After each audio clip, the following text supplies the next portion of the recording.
Olá a todos, espero que estejam bem. Aqui estou eu para partilhar convosco uma leitura.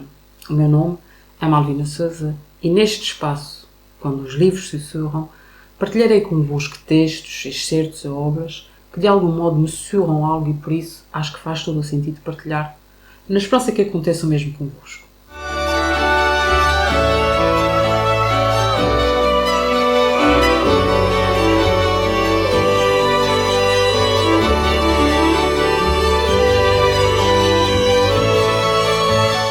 Assim sendo, hoje quero partilhar convosco um excerto de Jesus Além, de Mia Couto.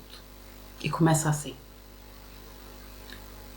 A primeira vez que vi uma mulher tinha 11 anos e me surpreendi subitamente tão desarmado que desabei em lágrimas.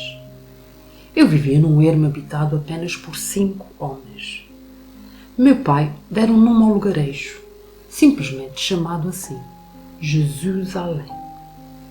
Aquela era a terra onde Jesus havia de se descrucificar. E pronto, final. Neste primeiro sussurro, senti-me despertar aqui por várias questões, como por exemplo, o fato de o mundo do nosso protagonista conhecer apenas homens, razão pela qual ele, ao ver uma mulher pela primeira vez, diz desabar em lágrimas. Levando-nos a pensar nos motivos pelos quais tal acontece. Surpresa pela diferença? Receio desta? Admiração pela beleza de um outro ser? Na minha opinião, ficaram aqui no ar imensas questões. Assim como quero destacar a força desta expressão usada por ele, desabei em lágrimas. Acho muito poderosa. De notar também a nomenclatura sugestiva dada ao local onde vivem, Jesus Além. E o fato de este dizer que este era o local onde Jesus havia de se descrucificar. Ora, esta é a terra onde se encontra Jesus, onde este, que morreu na cruz para sacrificar pelos homens, para redimir os pecados da humanidade e tornar a salvação possível, reverterá essa crucificação. Pois parece que a mesma, afinal, já não é necessária. Levando-me a pensar no porquê disso. Não terá pecados a humanidade desta terra? Não precisa de ser salva? Meu pai, Silvestre Vitalício, nos explicara que o mundo terminara e nós éramos os últimos sobreviventes.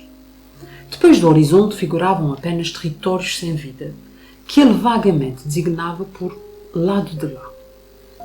Em poucas palavras, o inteiro planeta se resumia assim: despido de gente, sem estradas e sem pegada de bicho. Nessas longínquas paragens, até as almas penadas já se haviam extinto. Em contrapartida, em Jesus Além, não havia senão vivos, desconhecedores do que fosse saudade da esperança, mas gente vivente. Ali existíamos tão sós que nem doença sofríamos, e eu acreditava que éramos imortais. Fiquei a pensar nessa descrição que é feita das pessoas que vivem em Jesus Além. Gente que vive, mas sem saudade ou esperança. Talvez porque não se pode ter saudade do que nunca se viveu ou conheceu, nem se pode ter esperança quando não se conhece mais nada no mundo. E são essas pessoas que vivem assim que ele diz que estão realmente vivas? Estarão? Era eu, meu pai, meu irmão Tuzi e Zacaria Kalash, nosso serviçal. Essa humanidadezita, unida como os 5 dedos, estava afinal dividida. O meu pai, o tio e Zacaria tinham pele escura.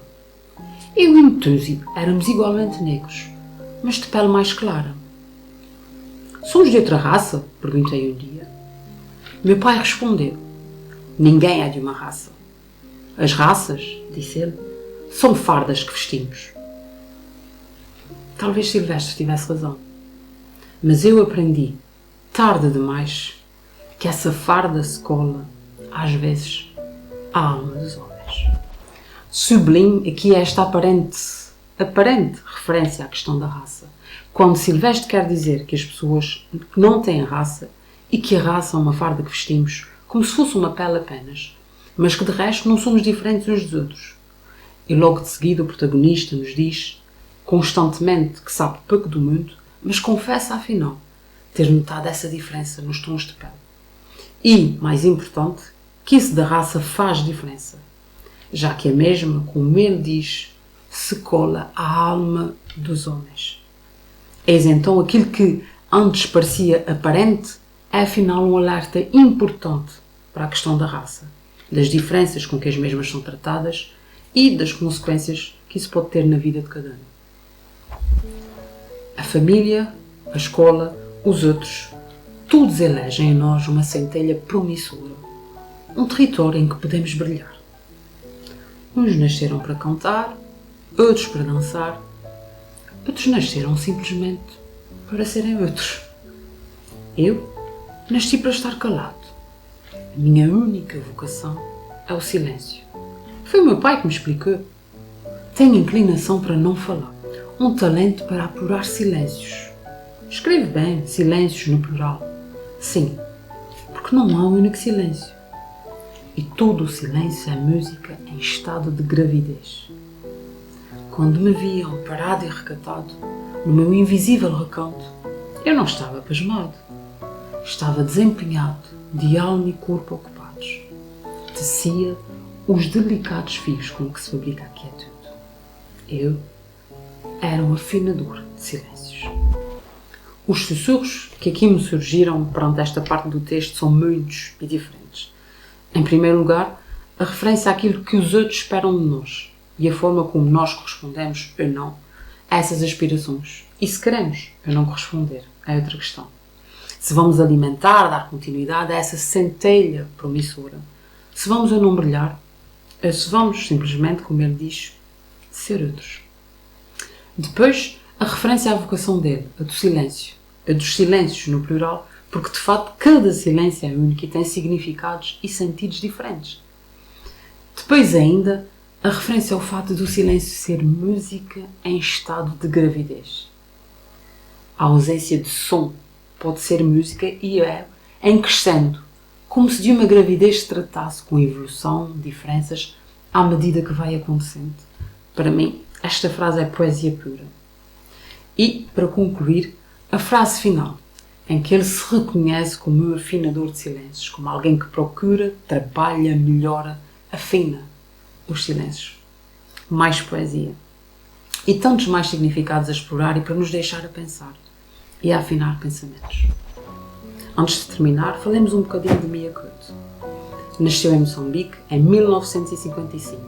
Jornalista, professor, biólogo, escritor, foi traduzido em várias línguas. Para mim, pela forma como escreve, é também, e servindo-me um bocadinho das palavras dele, um afinador, mas de emoções.